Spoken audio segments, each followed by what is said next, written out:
Peggy 16. Sega. Total War combines turn-based strategy gaming with stunning real-time battles.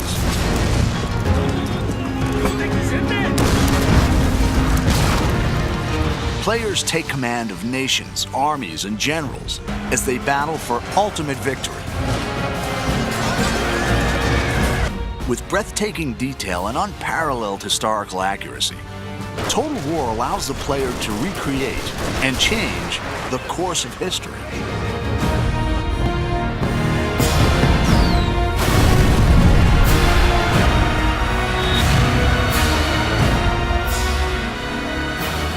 In 2011, the award-winning Shogun 2 offered new AI, streamlined controls, and a host of multiplayer features.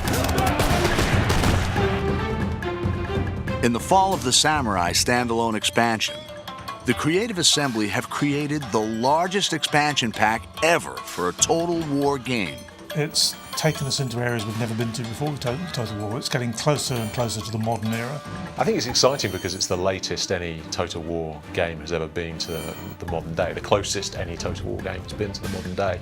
And with that brings a lot of really interesting different game features, a lot of scope in terms of how fast the game moves and how quickly your armies are deployed across the map, how many different types of units are available. Set 300 years later than the original game, The Fall of the Samurai sees the clash of traditional samurai culture with the explosive power of the early modern world. It's the late 19th century, which means that it's got some of the most advanced technology seen in the Total War game. So you've got torpedo ships, off-field artillery, all that kind of stuff that actually makes it feel quite different from particularly Shogun 2, which is obviously set in the 16th century.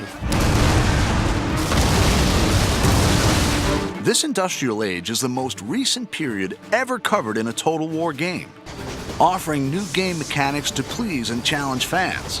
I mean, Japan actually started to build railways in this period or slightly afterwards. Railways on the campaign map have quite an important strategic influence in that they allow you to move armies incredibly quickly. So as you capture more and more of the territory of Japan, you can move your armies around very effectively, and it's really important for bringing your best troops to the front.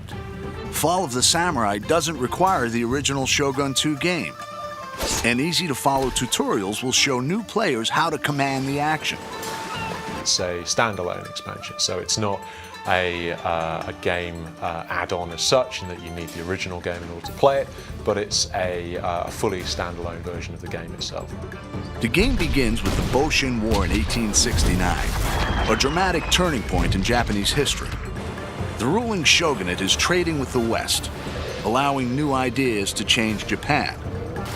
Growing unrest ignites rebellion, which threatens to overthrow the shogun and restore the emperor to power for the first time in 600 years.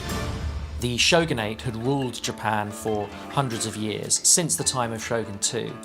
But people were getting more and more agitated as the shogunate kind of opened up Japan to foreign influence. And so there was a movement called Revere the Emperor, Expel the Barbarians.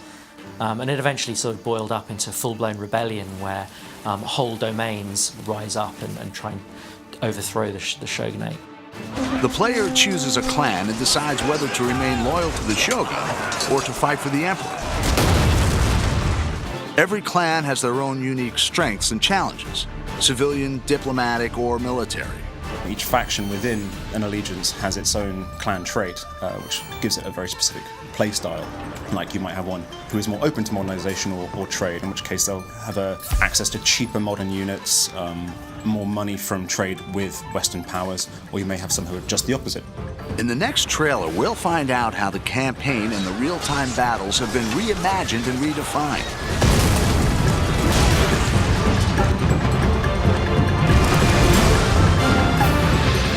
Fall of the Samurai is a whole new experience and an ambitious entry into the Total War series.